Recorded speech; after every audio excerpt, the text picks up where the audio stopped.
Okay, folks, welcome to the program. This is the Otherppl podcast, a weekly show featuring in-depth conversations with today's leading writers. It's a books and culture show.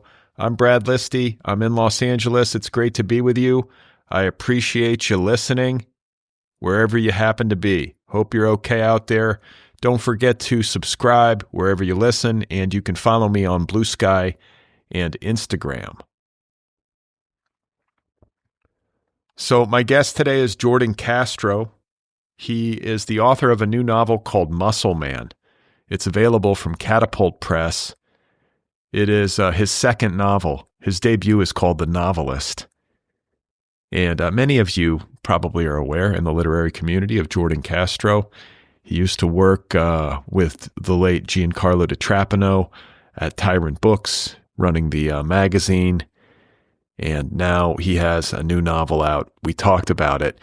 It's a book about academia. It's about a guy named Harold who is a non-tenured professor at a college, and he's trying to navigate the bureaucracy of it all and the politics of it all. And it's a very inward novel. It has a kind of ironic posture. It's kind of dryly funny.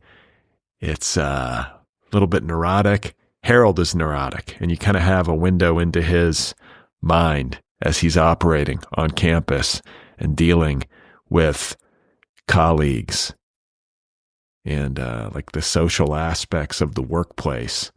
And then he's also into weightlifting,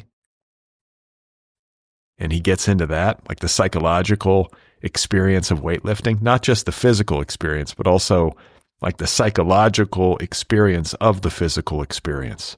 So it's interesting, and I had a very fascinating and wide-ranging conversation with Jordan Castro, who is making his second appearance on the show.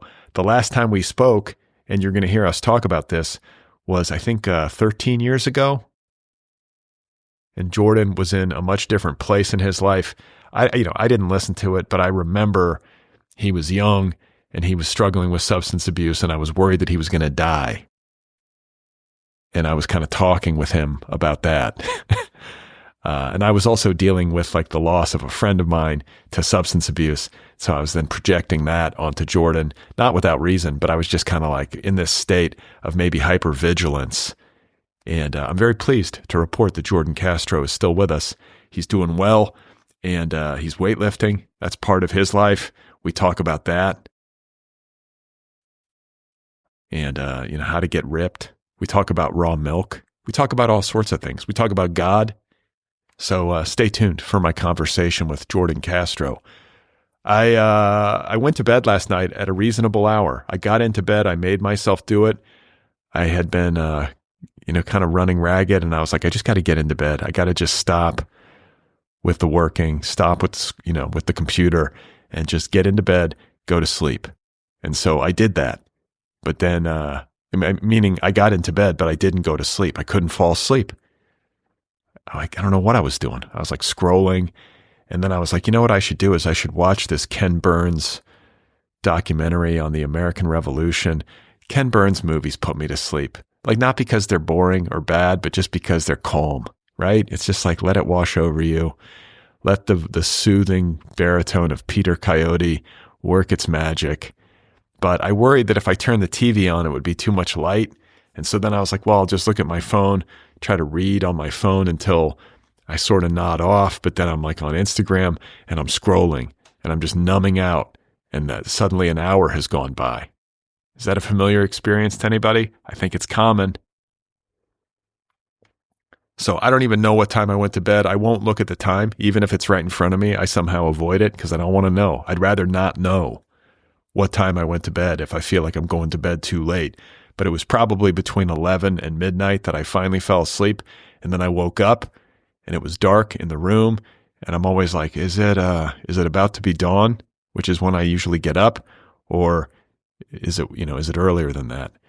And so I kind of lay there and I'm waiting for light to start changing. I'm waiting to start to see like the break of dawn at the edges of the curtains. You know what I'm saying? And then I didn't see it. So finally I picked up my phone and it was 4 a.m. And I was like, oh God. And so then I kind of like half fell back asleep, but not really. Then I just got up. So I feel a little bit woozy. I feel a little bit stoned today, but it's all right. I was driving to go for my morning walk with my dog up in the hills here in Los Angeles, and I was at a red light. I was about to turn like up into the canyon, and I was at a stop, and I was like first in line at the red light. You know, I was the first car to go, but I'm at a complete stop, and I see a car turning in front of me, like turning left and kind of like banking in front of me. And the car's front end is sort of bashed in, like not even sort of, it is bashed in to the point where I was kind of surprised that the car could even move. It looked like it had just been in an accident. And so I'm looking at this, and I guess I kind of was making a face. I was trying to make sense of what was coming at me because I was like, wow, this car is fucked up. Was there just an accident? That's what was going through my head. Did I just miss a collision? Is there debris in the intersection? Do people need help? Like that's what was like kind of flashing through my mind.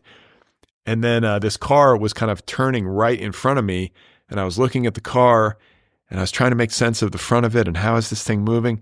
And then as the car got like at its closest point to me, I looked up and made eye contact with the driver, and it was this woman. She was sort of smiling. And my sense of her is that she wasn't well, like mentally, and that maybe she lived in her car. I have no idea if that's true, but that was like the flash that I got. And as we made eye contact, she was sort of smiling, but not in a very nice way.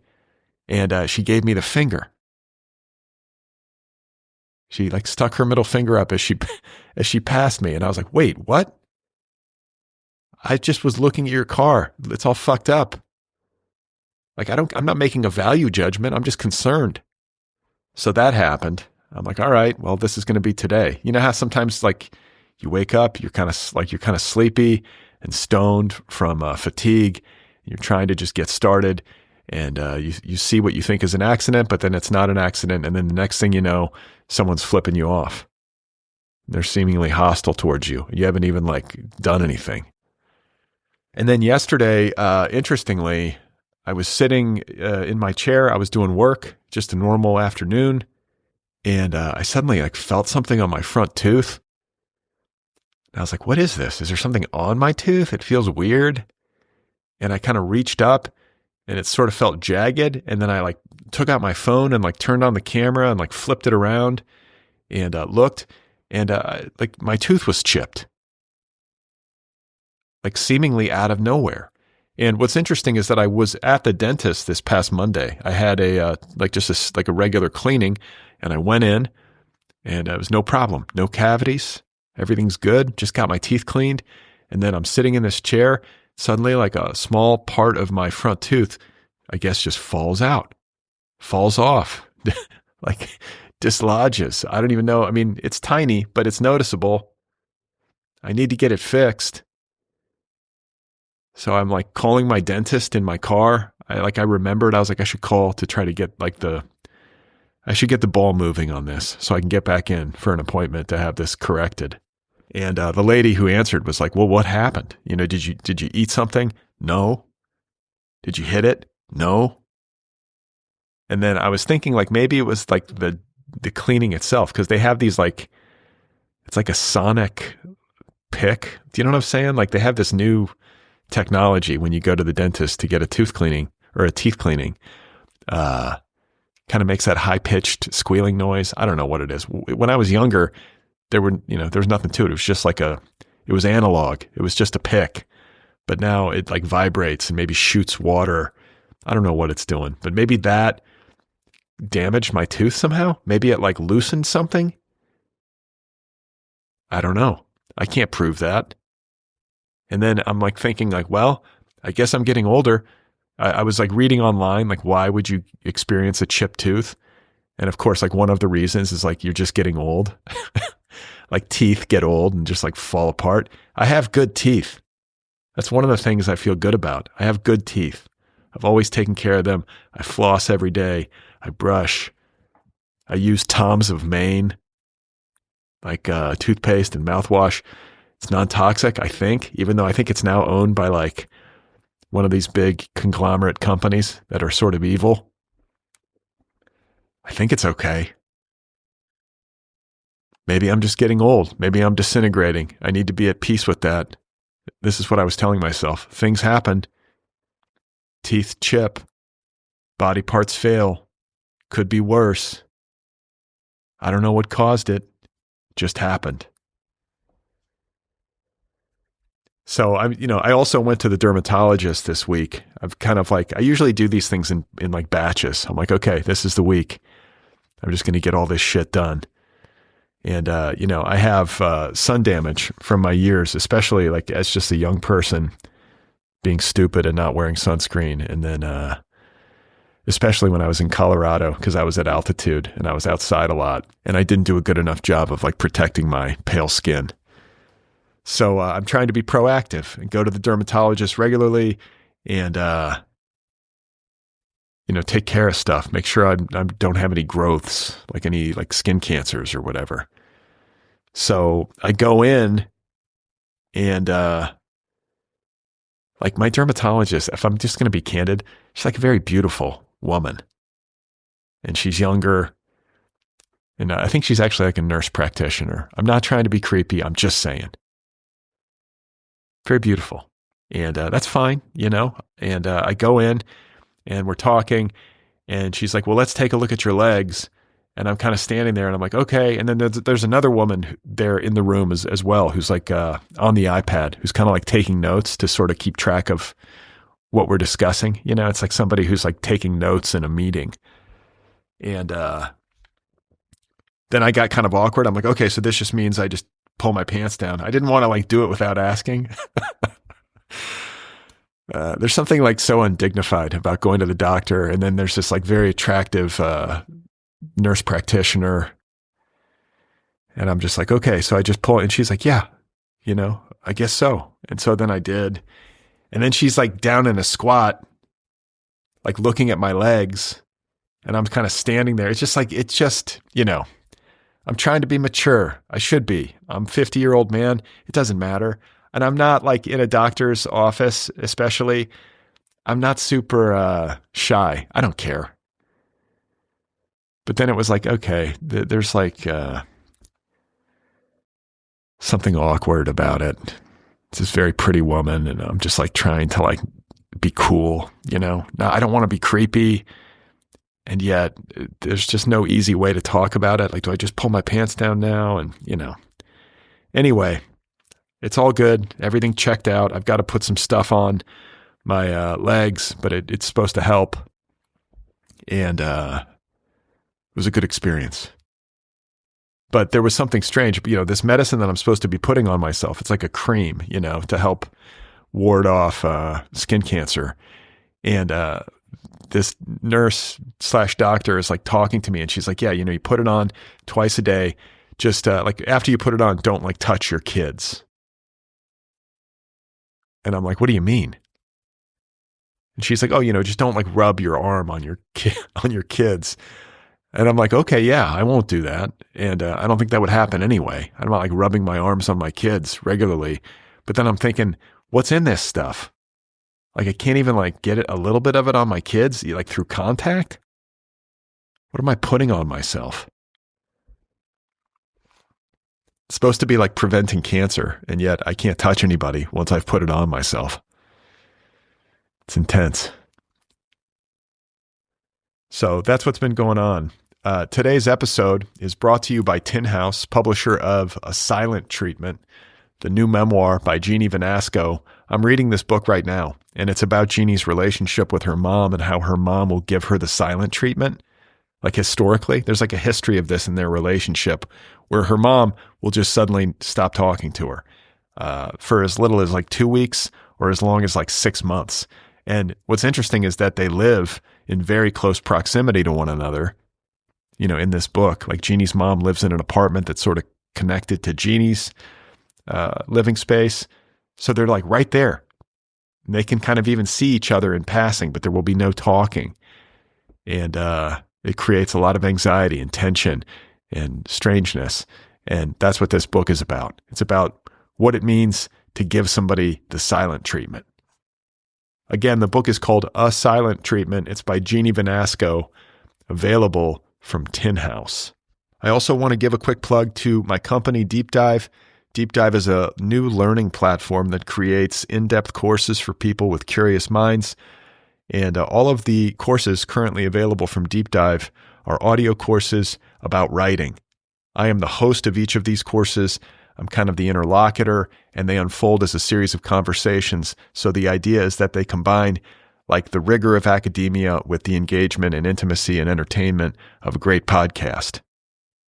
So the courses that are currently available are How to Write a Novel. That's the flagship course. It's more than 50 hours in length, and it features more than 40 acclaimed contemporary writers as instructors. Then there's also some shorter form courses, one of which is called How to Write Autobiographical Fiction. It is taught by Hannah Pittard, and it features Michael Wheaton, the founder of Autofocus Books. And then there's one called How to Get the Reader on Board. It is taught by Steve Almond. And the holiday sale is happening right now, pre-holidays, perfect gift to yourself or to the writer in your life. And you can get 40% off by using the offer code CHEERS40 at checkout. And if you want to send it as a gift, just select Send as a Gift at checkout, and you can schedule delivery to their inbox at the time of your choosing. All right, the website is deepdive.audio, www.deepdive.audio. Okay, so my guest once again is Jordan Castro, making his return to the program after 13 years. His new novel is called Muscle Man. It's available from Catapult. Jordan Castro is also the author of the debut novel, The Novelist, and he's also published a couple of books of poetry. His fiction and nonfiction have been published in a variety of publications, including Harper's, Tin House, Muumuu House, and elsewhere. He is the deputy director of the Cluny Institute and is on the board of the Giancarlo DiTrapano Foundation for Literature and the Arts. I had a great time catching up with Jordan, talking with him about his book and life and spirituality or religion. It's a big conversation. I hope you enjoy it as much as I did. Here I am with Jordan Castro. And one more time, his new novel is called Muscle Man. Did you lift weights today? No. No? I haven't. I've been like traveling for the last like month. I'm getting like I'm badly in need of the regular routine again. You don't lift weights on the road? Like you don't like have like the hotel gym thing happening? Yeah, it's not the same, you know. Normally the dumbbells only go up so high, and I'm just all out of whack. So yeah, hotel gyms they usually leave much to be desired. I find it's like the machine. They have like the ellipticals and then like a couple of like weight machines, and that's it. Yeah. So not today. I was thinking about the last time we talked, which I think was like 12 years ago. And I was trying to place myself in time. So 2013, I remember our conversation in like broad strokes. I just remember being very concerned about you. And that was a posture that I had a lot, I think, because I'm a bit older than you are. How old are you? 33. Yeah, I'm a lot older than you. I'm almost 20 years older than you. I'm 17. I'm 50, so I'm 17 years older than you, give or take. And I remember, talking to Mira Gonzalez, who I think you know, who's a pal of mine. She's kind of your age. Yeah. I remember being very concerned about her too at that time, because I was like, she's going to OD. I had lost a buddy to an overdose in 2011, like one of my best friends. I think I remember you telling me about that on the podcast. And if I remember correctly, I think I was on a landline in my parents' basement. Yeah. And I feel like were you still doing drugs back then? I want to say that I was like 30 days into like my first ever treatment program. And so I don't remember whether or not I was sober when we talked, but I remember being, shaky and like living at my parents' house. And I think I was maybe 19 or something like that. God. Yeah. I hope I wasn't annoying, I guess is the point, because I just remember like projecting onto everybody, I think at that time, like especially people who were doing pills, because, my buddy OD'd accidentally on pills. And it was just like, don't die was essentially my vibe. And well, and I think that concern was probably like warranted. You know what I mean? A lot of people have died. You know, I mean, I obviously Gian died. Since then, you know, one of my best friends died. My brother died, and like especially now with pressed pills, you know, there have been people from my high school who weren't even drug addicts who just, you know, took what they thought was a Xanax and died. You know, and so I think some of that concern was probably warranted. You know. Yeah, I mean, it's definitely an epidemic. A lot of people, it's very few people I know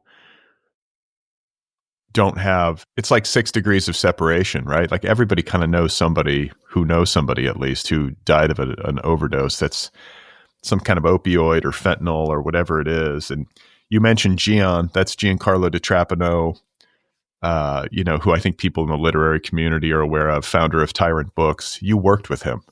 Yeah. For like 5 years or so, I ran the online magazine. And his loss must have hit you hard. And you said you lost your brother too? Yeah. I mean, Gian's loss definitely hit me hard. And yeah, my brother died of an overdose less than 2 years ago. So recently. Oh, I'm so sorry. And it was opiates? Yeah. Heroin. Yeah. Does addiction run? I mean, obviously you struggled with it. Your brother struggled with it. Is this something that goes back generations? Yeah, I mean, my parents don't. I mean, it's still, I think, a bit of a mystery, like what addiction is, if that makes sense. You know, they've tried. There's not like one gene that they've been able to locate or things like that. But my grandma died, I think, like 35 years sober, and my grandpa on my mom's side was an addict, and he died, I think, like 30 years clean. And so it runs in my family, but in a weird way, so does recovery. Well, that's good. At least you have some legacy that's got some hope inside of it. And yeah.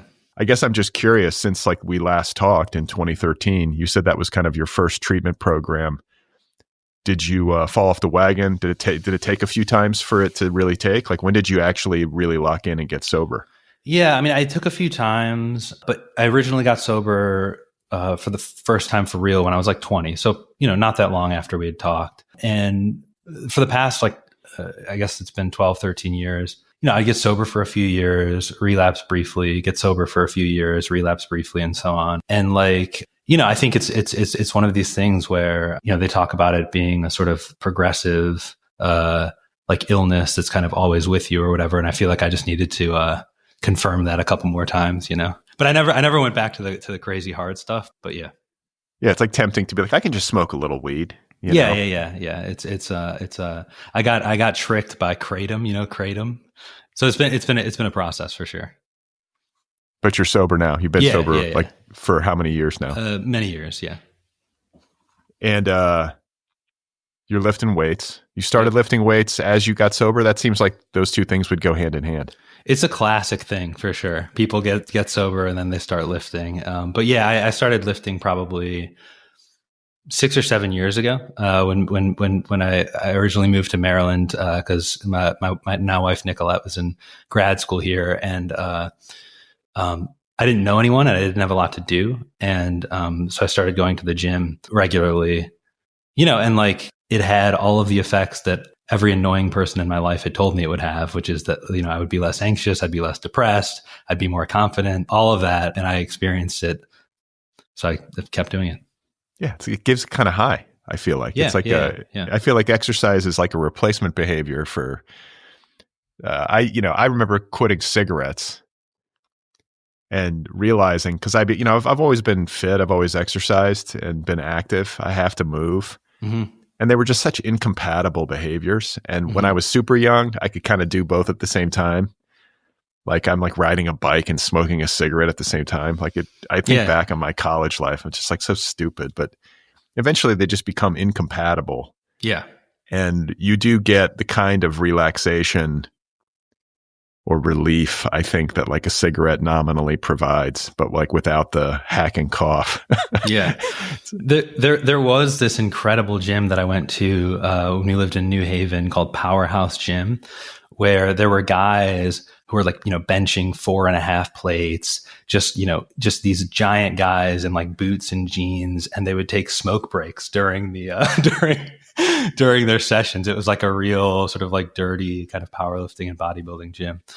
And so it was an incredible vibe. But I agree. I mean, it's just incompatible. So you're not a huge guy. Like when you started lifting weights, like where were you? Hey, in terms man. Of physical? No.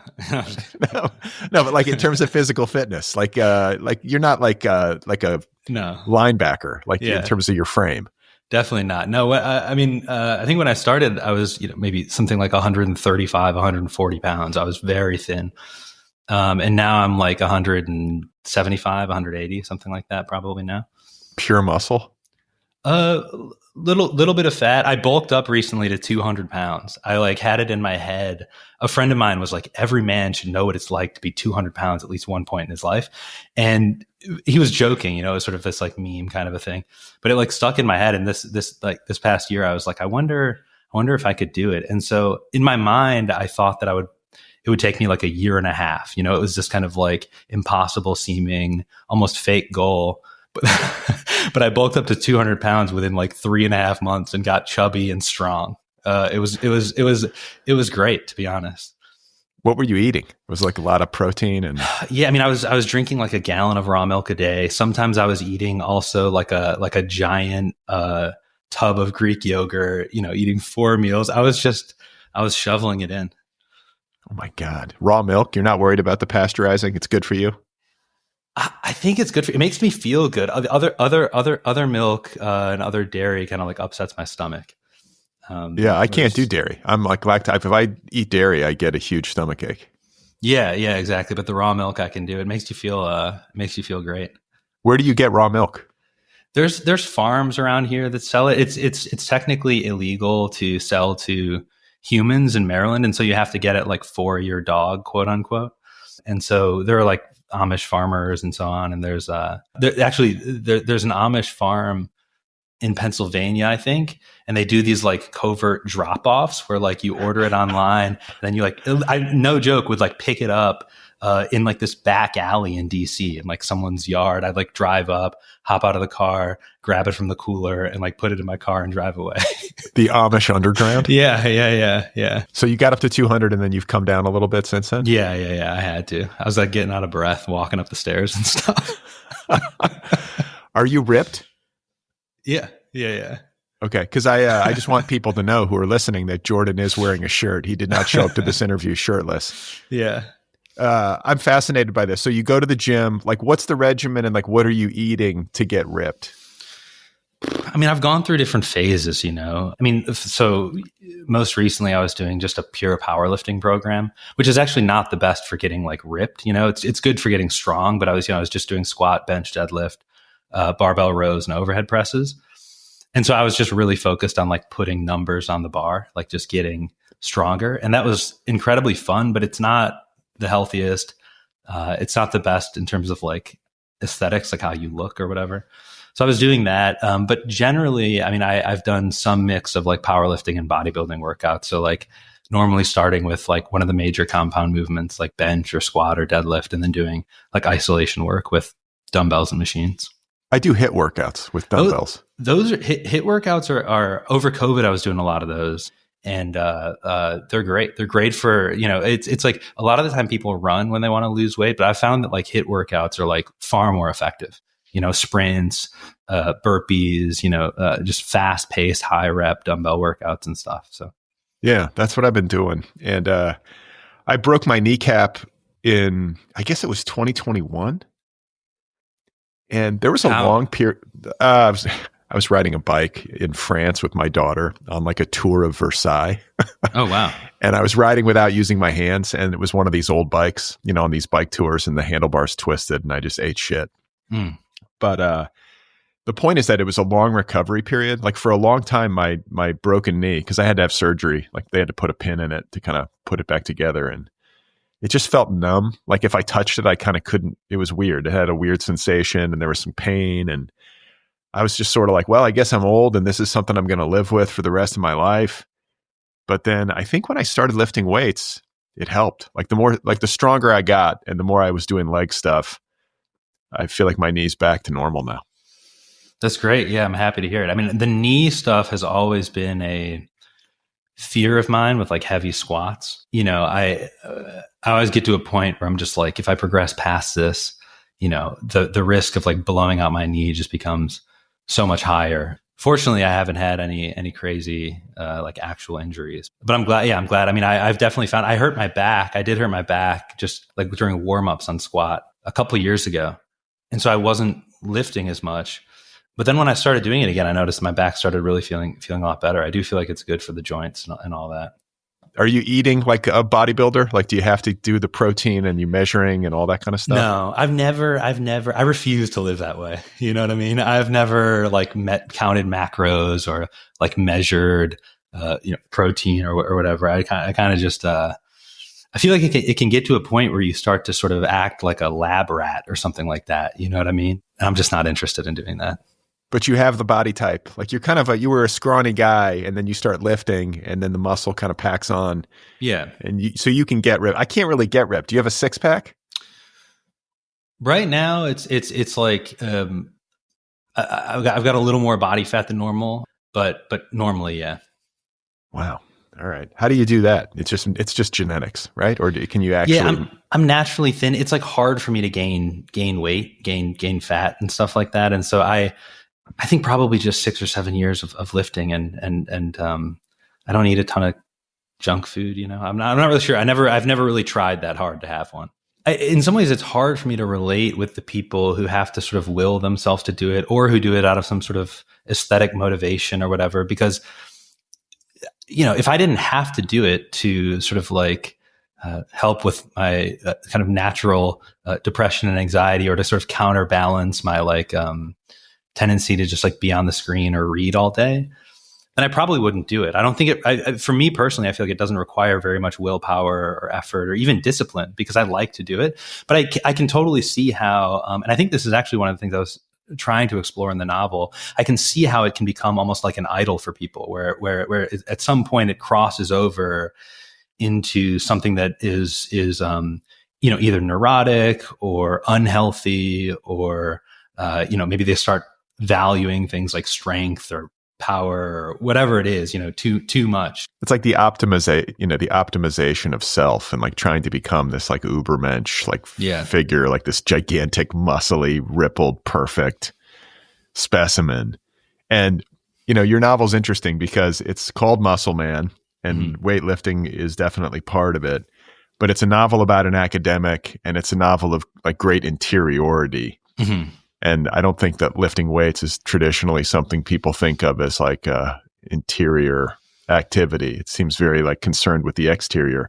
Though I will say, like being at the gym, it can be somewhat social, but most people there have headphones on, and it is somewhat interior. Like in my experience of it, I'm not there like chit-chatting usually. It's true. And I actually hadn't thought of that before, but one of the things that I was trying to do before it became a novel was I started reading like memoirs of bodybuilders, and other things that weightlifters had written. And I had a lot of trouble identifying with it, and especially the way they wrote about lifting. So I wanted to try and like observe or pay attention, almost like this observational, like meditation type practice. Okay, what does it actually feel like when I'm lifting? During the actual movement, before and after, like how can you sort of phenomenologically depict weightlifting from like an interior perspective? You know what I mean? And so I was sort of just trying to do that. Okay, if I forget all of the cliche concepts related to lifting and just try and think about what the sensation is actually like, what sort of descriptions will emerge? What sort of, how would you explain it? And that was sort of part of the lifting section of the book. Part of it came out of that, certain sections. So when you're conceptualizing this novel, I mean, these things are messy, right? Like novels come together in all sorts of different ways. It's usually not linear. Yeah, this one definitely was not linear. Yeah. Yeah, but it's about a guy named Harold who works at a college called Shepherd College or Shepherd University. It's like this small liberal arts college in like, what is it? The northernmost point of the South. Yeah. So it's like somewhere near the Mason-Dixon, and he's unhappy in academia. He's an untenured professor trying to navigate academia and the bureaucracy associated with academia. And it's contemporary, like it's academia, like nowadays, more or less, which is, I think, increasingly fraught territory for a variety of reasons. And it's kind of a hot button thing. A lot of, like political flashpoints and like newsworthy events have unfolded on college campuses over the last several years. I'm imagining that stuff was informing your creative choices. Yeah, definitely. Definitely. I mean, it's like you said, I think writing novels for me at least has always been, people will say things, what caused you to write this kind of a novel? And it's like, I just don't know. Like I started with a feeling, I sort of progressed in a kind of nonlinear way and was made up of all these different things. But I think one of the things that my experience of not just being at school, I went back to college as an adult. So, I think I graduated in 2021 maybe. So I went back as an adult, and my experience of being in school has always basically been one of like horrifying claustrophobia, like from a young age, and so there was that sort of a feeling. But then there was also a lot of my friends are academics, and they would email me this stuff all the time about things that were going on in their school, and things, meetings that they were called to and things that went on during these meetings and things that people said and, classes that were being taught. And at the same time in culture, like you're saying, there was this sort of intensely political and cultural kind of like feverish, almost battle related to, where with the universities at the center. And so all of those things were kind of swirling in my head when I was working on it. And it's funny, I think there's something funny about your book. There's like an ironic posture to it. I find it comedic, the idea of like this kind of super nerdy, super inward academic guy who's like reading Nietzsche and is interested in all that kind of stuff, but is also like going to the gym. I don't think that's entirely uncommon. Like that dude exists. I think you're kind of that dude. Well, I mean, there are a lot of differences between me and the character, and and I think, but I'll say, I mean, I think that probably a part of me is sort of like him, and I was sort of trying to tease that out and work that out, But I've gotten a lot of emails from people who seem to basically straightforwardly identify with the character. Yeah, actually, I talked to one guy who not only could identify with the character, but who had like an almost beat for beat experience like the one that I depict at the end with like Harold and Casey and, turning on his colleague and stuff like that. Like he emailed me and it was like the particulars were his situation, which was very, very, very surprising and gratifying. Yeah. I mean, it's heated and it can feel fraught, like ideologically. I taught college for 5 years, but it was a while ago. It was kind of long enough ago that I don't think it necessarily squares with like the contemporary experiences of academia that we see in the news and that are depicted kind of in your novel, like the office politics of it all, and maybe some of the ideological pressures or the caution that one has to exercise. I do kind of remember that as an instructor and as a dude. I was young, I was in my 30s, and I was like, okay, I've got to make sure I really check my behavior. I don't want anybody to feel uncomfortable, especially young women. I remember thinking about that stuff, if I'm being honest, because I didn't want to cross any kind of line, or even if it was just perceived that way. Do you know what I'm saying? Like, I do. And I think that it can feel like a pretty restrictive environment sometimes if there's a lot of uniformity of thought or some kind of pressure, whether it's real or perceived, to conform ideologically to a specific and maybe like narrow set of values or beliefs. And there's that tension. And then on the other side of it, there's this kind of like anti-intellectual, like anti-academia, anti-science kind of craziness that I feel like is unhinged. And so there's this tension between these two things. And I think that I think most people, whether they admit it or not, are somewhere in between those two things. I think most people don't fall inside either of those two like polarities. I think most of us are in the middle, just trying to kind of sort things out. Yeah. Yeah. And I think that there are part of the reason why I chose the Gothic form to write about this is because I think there are, like you're saying, a lot of things happening at once. And, there are, like you're saying, it's probably good for people guys to be like aware of their behavior as it relates to, female colleagues or students or something like that. And there's always going to be kind of like ideological tensions and so on in an academic environment. But on the other hand, there are all these questions about how we relate to history, how the past affects the present, how violence sort of manifests, for example, one thing that I was thinking about a lot was this idea that René Girard has this idea that it's not difference that causes violence, it's actually sameness. And that when people are competing for the same thing and want the same thing, it creates these rivalries that exist individually, that exist structurally. And to me, the university is like the perfect example of this, because you have a ton of people getting degrees, diminishing amount of jobs, especially in the humanities. You have, I think in 2022, if you combine graduate degrees for creative writing and English literature more broadly, there were like something like 20,000 graduates with advanced degrees. That's not undergrad. And the amount of tenure track jobs that year, I don't remember the number, but it's vanishingly low. And so you have these people in this like pressure cooker environment where they're getting these degrees that tell them they're, sort of professionals in this domain. There are like no jobs. And so they're all kind of competing with each other. There's this kind of like sort of norm of like being fake nice and being pleasant. There's all this kind of stuff going on. I just think it's a serious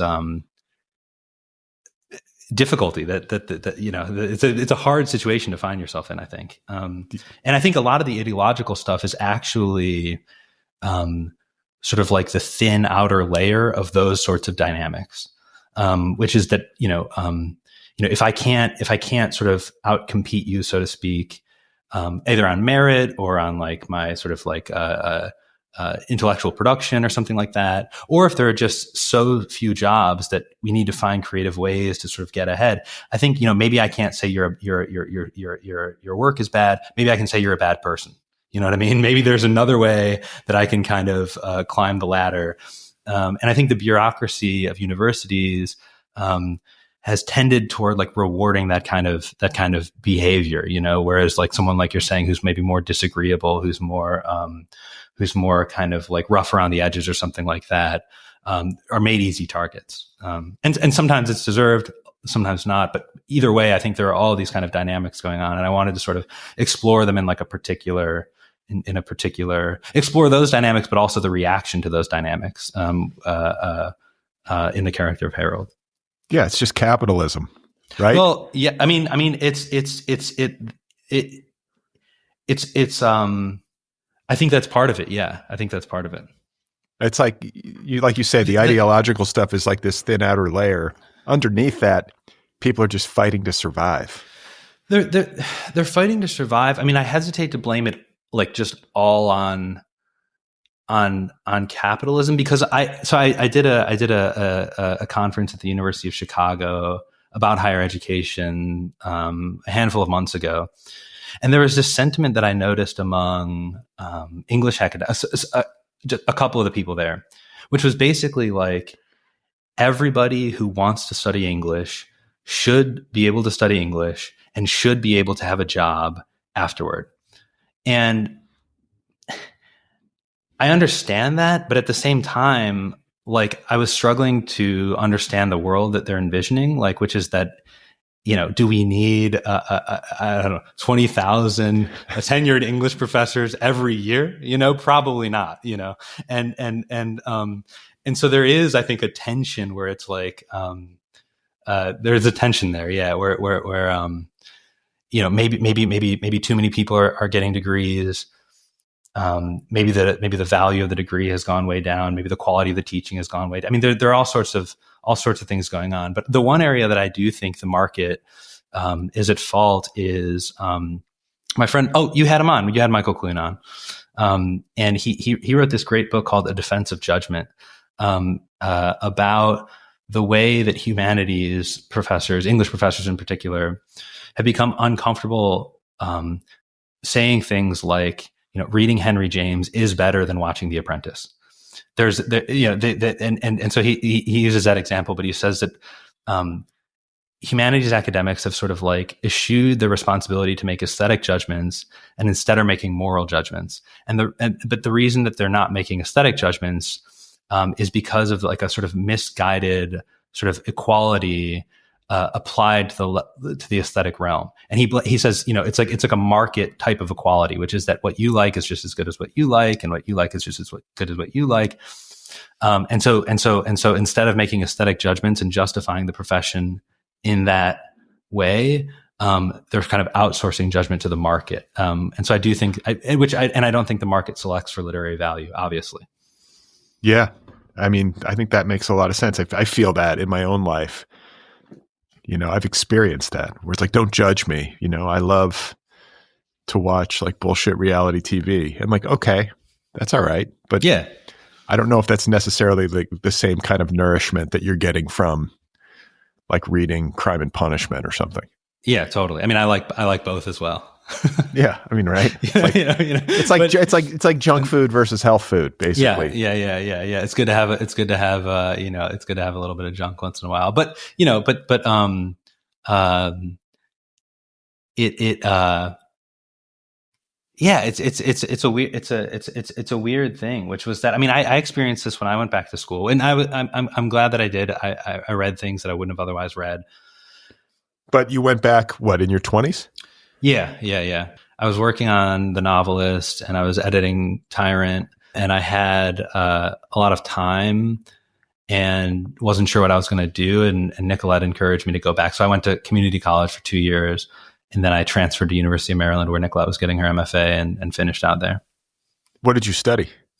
English. And a lot of the academia-related stuff in this new novel, Muscle Man, is born of your experiences as a student. You have not taught in college? No. I've never been an academic. I mean, it was, I wouldn't even say that it was born of my experience as a student so much as like soaking things up vicariously through friends. Like I feel like there was a period of many years where I was the default sounding board for a handful of my academic friends, and would get emails from them sometimes on a daily basis about things that were going on, like I said, in their departments, or and so maybe I was metabolizing that for my own purposes.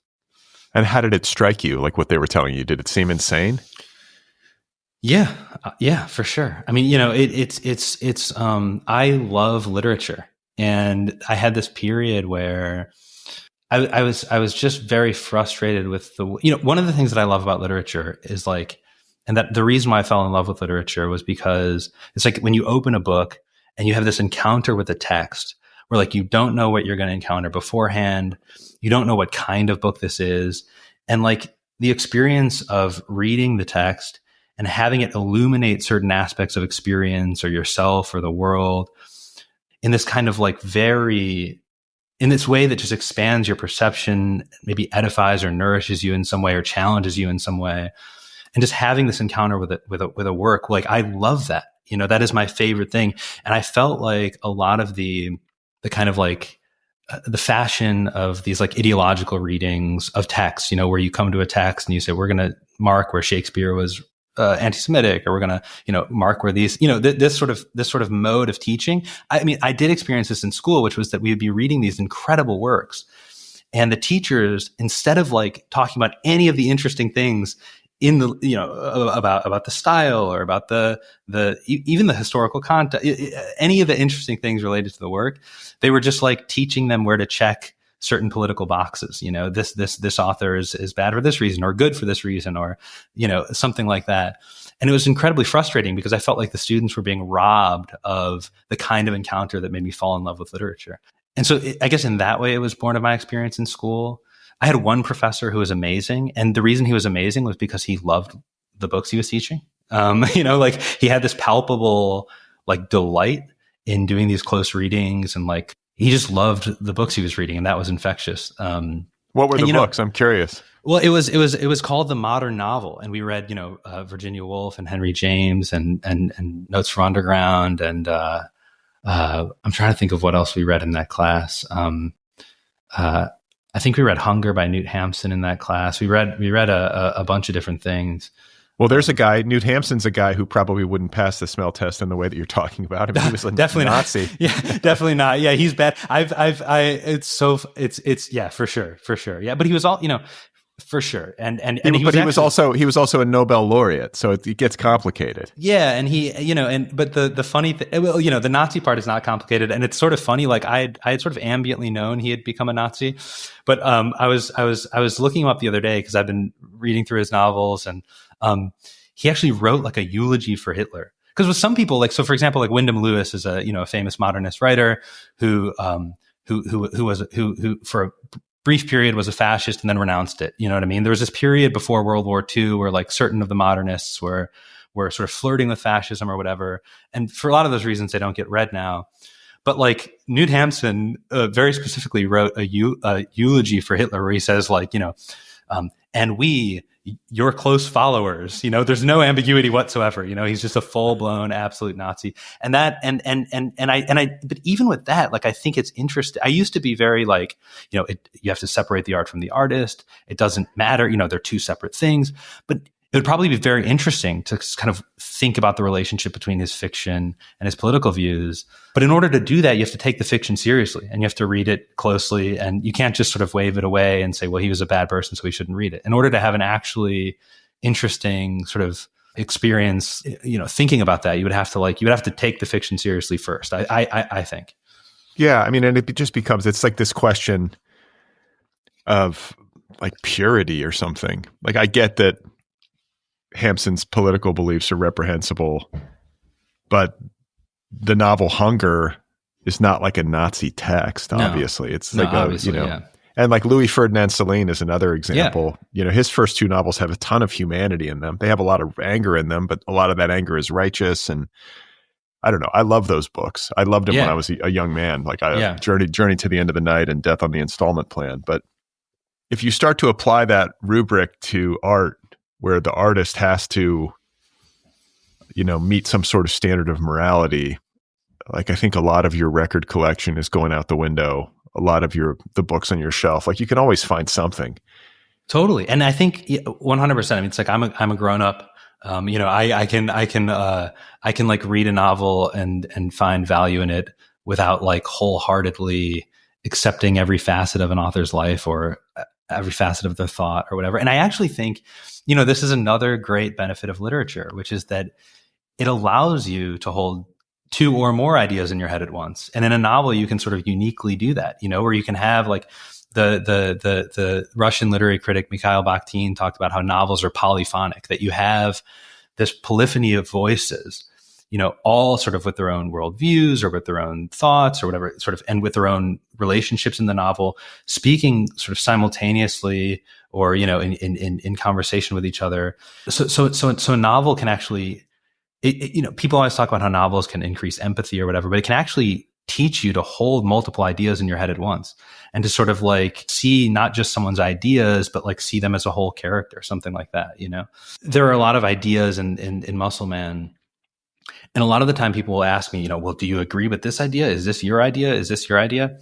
And to me, it's like a novel, even a novel of ideas. And the point of it is that it's not just like me saying an idea or like author telling you idea. It's something much more complicated than that. It's like ideas, but they're embedded in specific relationships and specific characters. And, Harold's ideas, I think by the end are colored totally differently because of what happens at the end. You know what I'm saying? And so there's like, it's like ideas that are sort of like embedded in situations and in a world and in a narrative, all of this stuff. And so I think it is hard to sort of just say, well, this person has this idea, and so we shouldn't read their book, or, this idea is present in the book, therefore it's a bad book. Yeah. Well, that feels kind of algorithmic to me, like an algorithmic approach to write or to reading is like trying to read in such a narrow channel that all of your priors are sort of confirmed by the Yes. book that you're reading. So you can just Yes. feel comforted by it. That's not why I go to books. I want to be made a little bit uncomfortable. Yeah. Well, and that's actually another way that I do think that sort of the market, or whatever you want to call it, is probably a factor in the way that literature gets taught now, which is that, I can't, that encounter that I was talking about with the text, I can't really like explain that to like maybe a provost or like a board or something like that. I can't really use this almost mystical encounter with a work to like justify my profession and try and get funding. It's much easier to sort of say, here are like it's like a sales presentation. Here are the bulleted lists of things that we're doing in the classroom. Where we're correcting historical injustices. We're teaching people about any number of kind of things that you can boil down to like a point that's like easily digestible by an outsider. And I think the market is sort of the way that universities and money flows and all this kind of stuff it's related to that. So you're now the deputy director of the Cluny Institute? Yeah. And that's a Catholic think tank. It's like a multidisciplinary, I would say something like a public engagement project. It's not a think tank. We do like, we have a journal, we do events, we give grants, and we are building out like a sort of decentralized academy. And we're sort of housed we're housed in the Catholic University of America right now, because we have a grant from the John Templeton Foundation. And so there needed to be like a body for the money to go through or something. But that's like where our offices are. Yeah. But I wouldn't say we're a Catholic organization. Okay. But it's like, and it's not quite academia, but it's kind of academia adjacent. Yeah, exactly. Yeah. And how did you wind up there? The founder is this guy named Luke Burgess, who wrote this book, a very popular book about René Girard called Wanting. And I don't remember how we met. It might have even been Twitter, but he asked me if I would help with his next book, like help with developmental editing and be a sort of like thought partner with him. And so we were working on his next book for a while, and he was, starting this thing. And he was like, told me he was looking for someone to help run it. And I've obviously never done anything like that before, but I was like, I think I could maybe do that. And then he hired me to do it. Cool. And so you're like, because I've seen some stuff, like you set up events, like visiting author stuff, and you'll host like a reading. Host readings. We do like, we'll do like dinners with a bunch of different people. Part of it, because part of the thought is that, academic disciplines and culture in general has become increasingly siloed, so people of different political persuasions are sort of in their own bubbles, but also disciplines. The tech people don't care what the religious people are doing, and the religious people don't care what the cultural people are.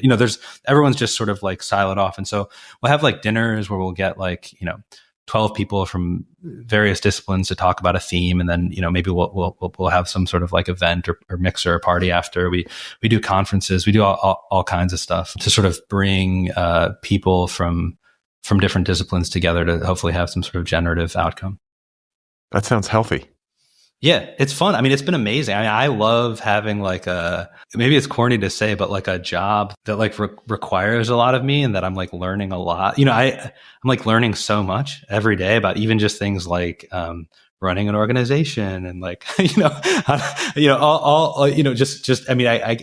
hard to even count how many things that I'm kind of learning, and it feels good to have like an appropriately challenging task where, that's also kind of like, for a while I felt like that was true in my own life, which was like my literature. And this was true even from a young age, which was like my writing life was online, completely separate from my real life. And I remember when I started meeting writers in real life, and I was like, wow, this is just actually my one life, like these parts of myself aren't separate. And then when I became, religious, I was like, well, this is something separate from my right. I had these like parts of myself that, and maybe this is just part of, being young and growing up, but like, they felt sort of distinct from one another. And so, especially with Cluny, it feels nice to have all these things sort of driving in one direction. Well, that's all of a piece. It might be different. It's like different pieces of the puzzle, but they feel related. It would be like much different if you were this literary person who's interested in all of this philosophy, big ideas, books, etc., and then you were like working as like a pharmacist, but this feels like it's at least related to what you're interested in. And yeah. Speaking of opiates and pharmacists and literary, one of my favorite poets is this guy, I don't know how to pronounce. He's an Austrian poet named Georg Trakl, who's completely amazing. But he died, I think, of an overdose when he was like 26 or something like that.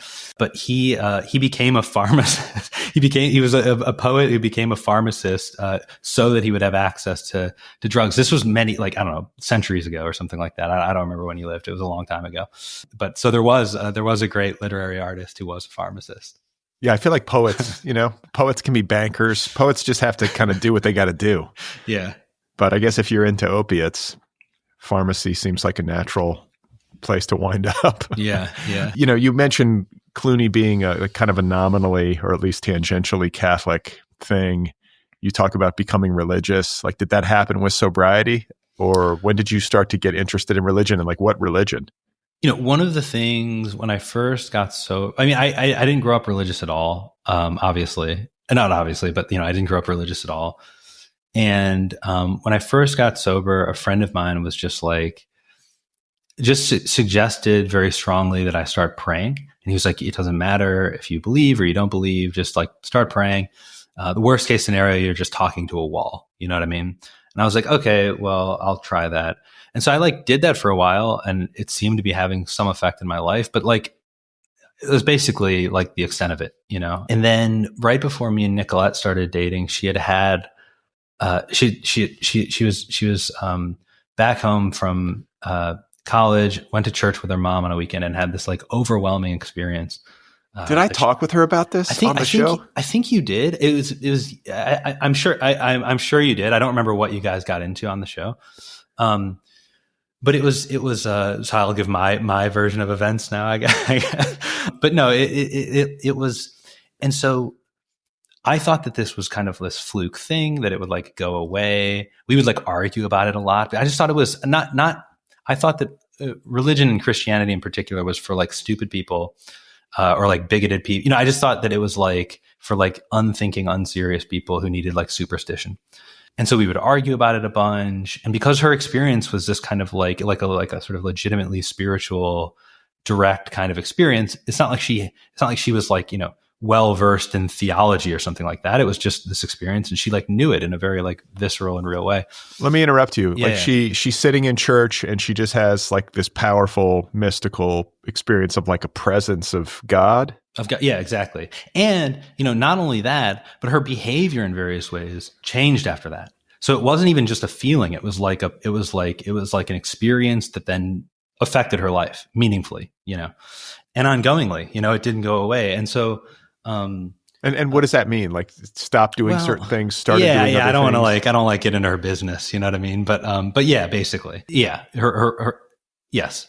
But at some point, I'd started reading sort of theology and Christian philosophy and Christian apologetic work and meeting younger, intelligent, well-educated Christians. And I was just I didn't know that you could be young and intelligent and well-educated and a Christian. I just didn't know that was possible. But the other thing that happened was a lot of the stuff that I was reading with the most uncharitable attitude you could possibly have toward this stuff, and, but I started to kind of see, I'm okay, I could see how you could think that, or, certain things. I'm oh, well, maybe, obviously these people have put a lot of thought into this.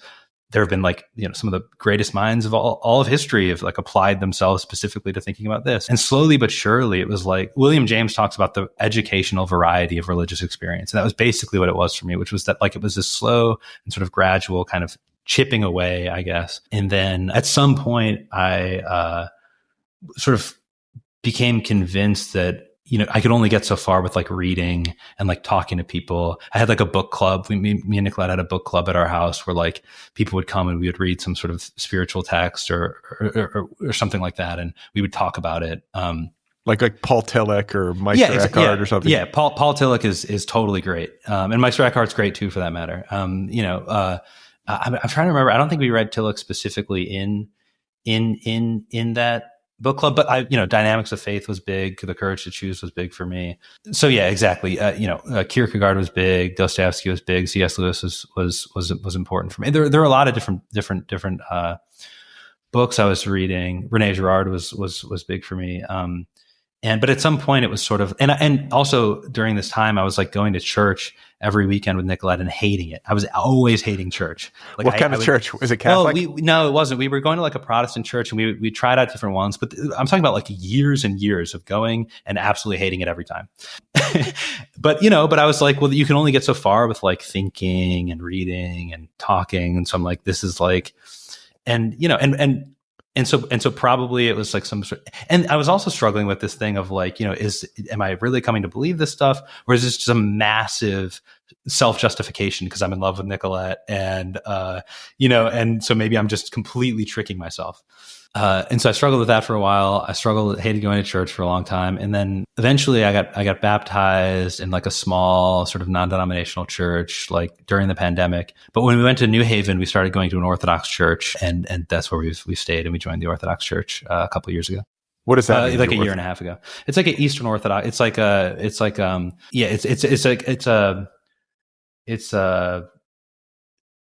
I'm trying to think of a way to, it's like the oldest, how do I say this in a way that's not as, I'm not trying to be polemical. People always get very polemical about their denomination. Yeah. I would say it's the oldest denomination, but it's sort of like emerged in the East, the Russian Orthodox Church, Ukrainian Orthodox Church, the Greek Orthodox. There's all these different sort of nationalities of Orthodox. So we're part of the Orthodox Church in America.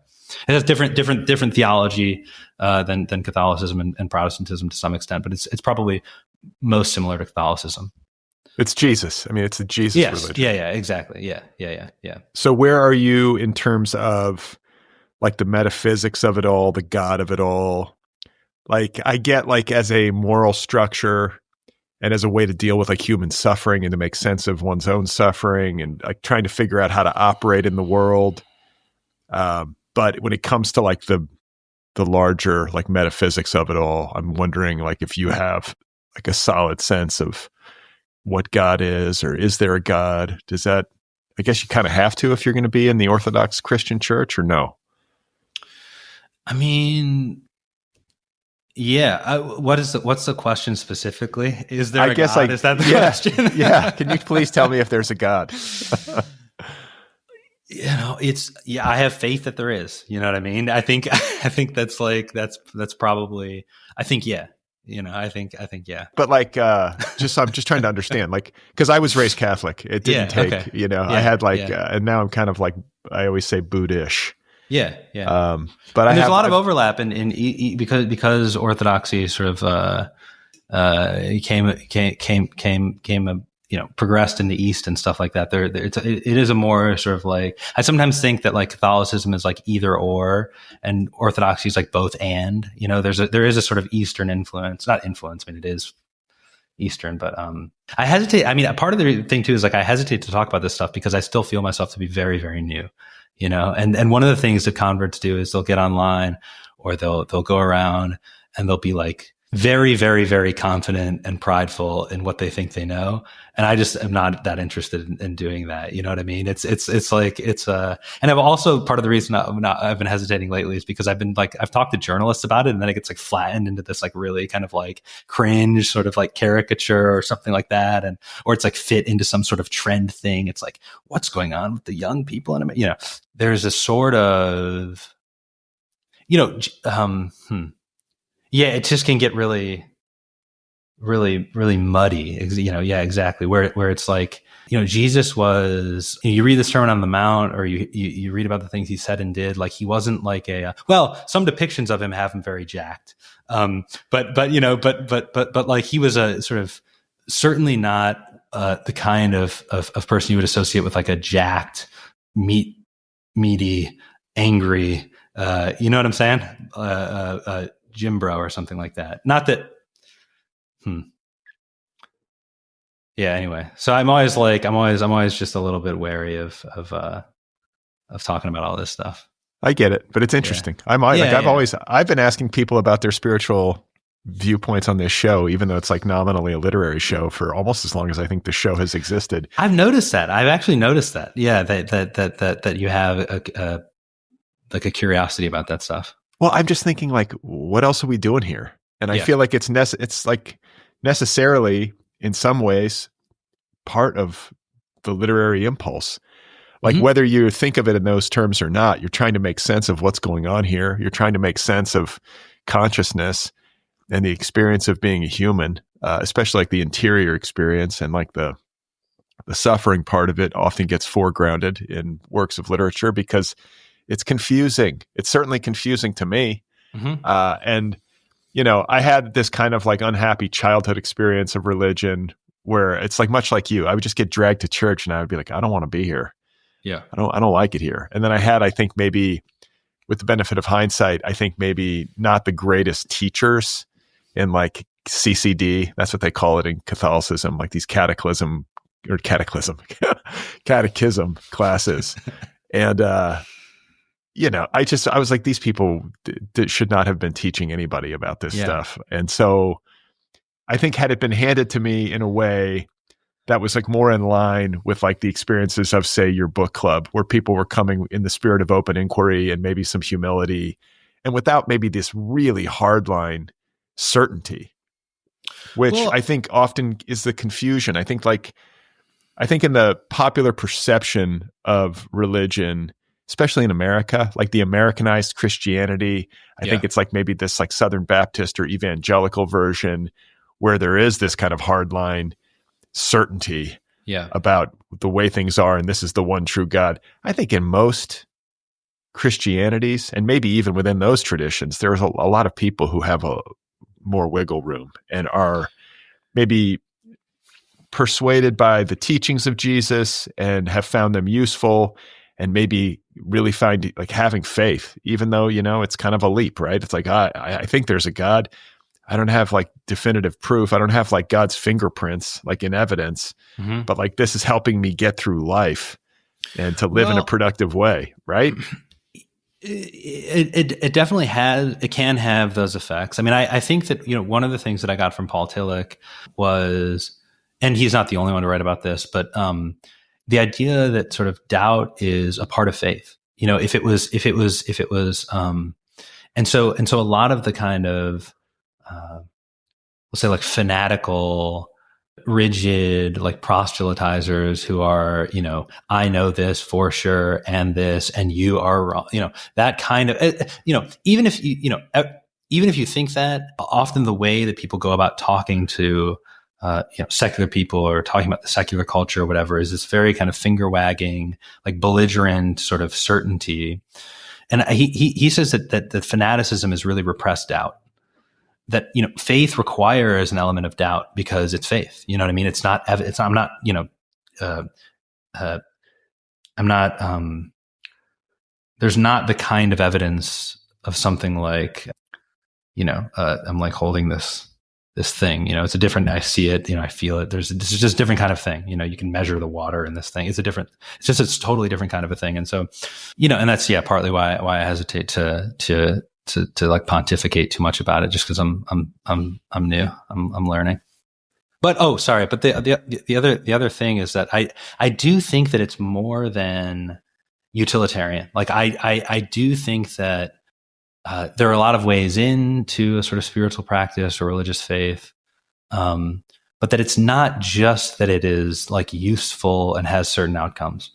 Because especially in Christianity, you know, there's a tradition of, like, for example, martyrs, you know, who were like tortured to death and then killed, and suffered. Tortured to death and then killed. Well, right. Sorry. Yes. Yeah. That's right. Yeah. They were, you know, yes, they were tortured to death and then, you know, but you know, and it's like, so that is like not something like, you know, well, it made me happier and healthier and wealthier and, you know, more joy, you know, it's like, that's a totally different kind of a thing. And so I think sometimes it is true that a sort of commitment to like a transcendent God or like a a commitment to like, it's hard not to use religious language, a living truth or like a sort of spiritual reality sometimes seems very strange to like the logic of the world. You know what I mean? I mean, Jesus was actually killed on a cross, and which is like a very, very, very, very strange thing, you know? The logic of the world would be like, you know, he gets down off the cross, he starts killing his enemies. He says, you know, they're wrong, you know, all this kind of stuff. I'm God, don't you see, you know? And so I do think there, it's not just that it can have certain like good effects in one's life. It's more than that. It's more than that. I think there is actually something true about it. And true in a way that is, yeah, I think there's something, I think it's more than just like the utility of it. Like this is a way for me to get ahead, to like better myself. I think sometimes you encounter that a lot. Yeah, you encounter that kind of a mode a lot. Well, I mean, in my like Buddhist realm, they call it McMindfulness.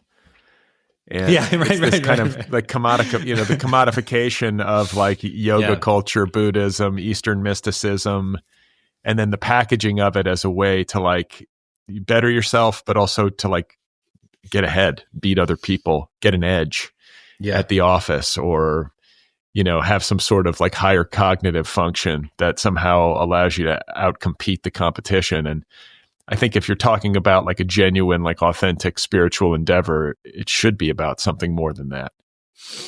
Yeah. Well, and you know, and one of the things about Christianity that I think is compelling to me is the idea that like, that's the sort of like that the, how should I put it? That the ground of reality itself is self-giving love. That in the Trinity, that there's, you know, the Father, Son, Holy Spirit, that they're sort of like coexisting and co-eternal in this self-giving love. That it's actually that like the way that even Jesus on the cross, it's self-sacrificial love. It's not about me and what I can get. It's actually about others. You know what I mean? It's sort of about, you know, and this is partly where I think the difference between like spirituality and religion comes in, which is that like religion is like spirituality with other people in community. That's why it's very messy. And that's why its history is very messed up, because when people get together, you know, things happen, and a lot of the time it's bad things that happen, you know? And so for me, it's like, it's this like what the cross is like it's essentially self-sacrificial love for other people. You know what I mean? And even, and that is super difficult. Like Jesus says, pick up your cross and follow me. That's like, you know, I don't know. You know what I mean? That doesn't sound that great. You know what I mean? And so I think that spirit is really at odds with a lot of the kind of like, sort of like self-centered narcissism of culture, and also just of how how I tend to be, at least, which is like self-centered. And yeah. I mean, that totally resonates with me. And when I think about like a truly spiritual or religious path, cultural values and just the value system of the world as presently constituted don't square all that well with that kind of pursuit. And the thing that I think I'm trying to get at is that sometimes I'll be having a conversation with myself and I'll be saying, you know, Brad, if you're really, you know, you're 50, you could be dead any minute. You don't have that much time left. Like, how are you going to spend your time here? And what are you going to try to pursue? And how are you going to try to be? If I were to try to live according to my highest, like, spiritual ideals, for lack of a better way of putting it, it would probably seem pretty weird to most people. Yeah.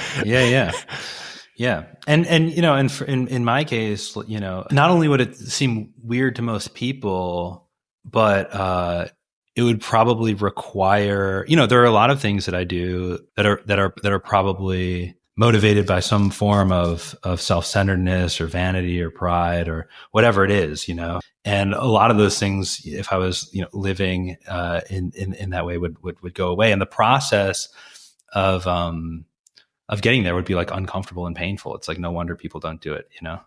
It's painful the other way too. It's painful to just live for self as well, but it's yeah, I don't know. So wait, that would mean no more gym? You can't go get ripped if you're going to be...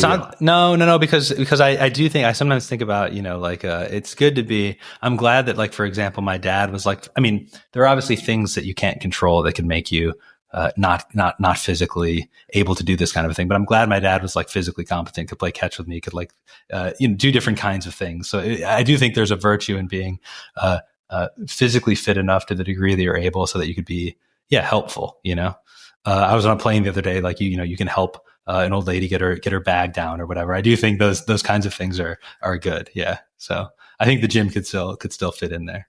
Yeah. As long as it's like not taken to some kind of like narcissistic extreme. Yeah. Exactly. Well, it's fascinating. How much can you bench? I'm not sure right now. My best all time overall is 265. Right now, I'm not sure. I haven't been doing proper bench. And you're weighing what, like $185? $185. I was like 200 when I did 265. So I'd imagine it's like less now. All right. And you've got this book out. Are you working on something new? Yeah.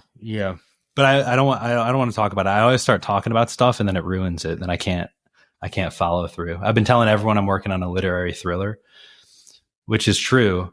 But then I've also started working on something that's basically the opposite of a literary thriller. And I've wondered if it's because I've talked up the thriller too much. So I'm like having to go the other way. I'm not sure. We'll see. Okay. That's fair.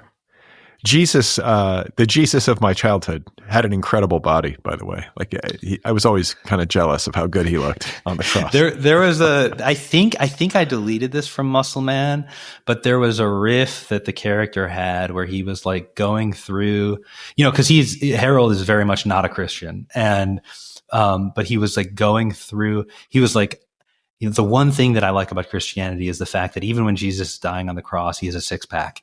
And so he must have been really jacked before that. And then he goes through, I should have tried to keep this in, but it would have been maybe too crazy. But he goes through the other gods and what they looked like. He's like, the Buddha was a fat slob. The Hindu art looks like fish art, like the band Fish. You know what I'm saying? Like he starts going through. And so he's like, actually, maybe I could become a Christian because, Jesus was the only one that was jacked. I guess maybe Zeus was jacked too. I didn't think of that, but it was sort of it was a fun part. I had a lot of fun writing that, but I had to take it out.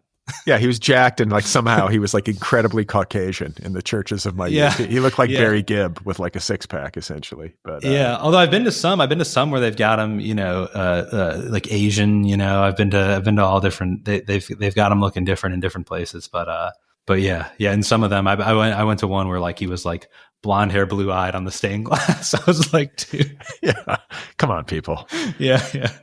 Well, it's great to talk with you. Super fascinating. Congratulations on Muscle Man. Best of luck with these like top secret projects that you have going. Thank you. And good luck at the gym. Don't get hurt. Make sure you warm up, and good luck with the raw milk and the Amish underground. Thank you. I appreciate it. Thanks for having me. All right, everybody, there we have it. That was my talk with Jordan Castro about his novel, Muscle Man, out there now from Catapult Press. We talked about weightlifting and raw milk and protein and the Amish underground and God and politics and academia and neuroticism, all of it. Great conversation with Jordan. His website is jordancastro.com. You can follow him on Twitter and Instagram, but not for long. I think he's going to delete his accounts, but you can follow him there now. Again, the book is called Muscle Man. It's available from Catapult Press. Go get your copy right now.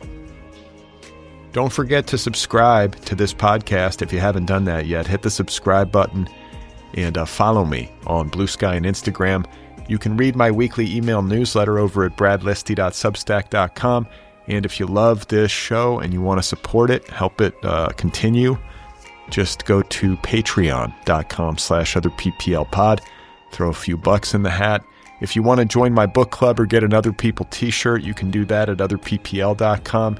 And if you want to get some deep dive courses, save 40% during the holiday sale. Just go to deepdive.audio and use the code CHEERS40. If you want to send some courses as gifts, just click or select Send as a Gift at checkout, and you can schedule delivery anytime. Last but not least, if you have a moment, please give this show a rating. Wherever you listen, rate it, review it. It helps the show find new listeners. Okay, coming up on Thursday, I should be back with my friend and co-host Mira Gonzalez for a brand new episode of Brad and Mira for the Culture. That is this podcast's weekly pop culture assessment. It is a hangout show. It's kind of irreverent and loose. It's just me and Mira talking about popular culture, what is happening in that world. I don't know very much. Mira knows a lot. I'm old. She's young. That's the show. On Thursday. Check it out if you want to. And I'll talk to you then. All right?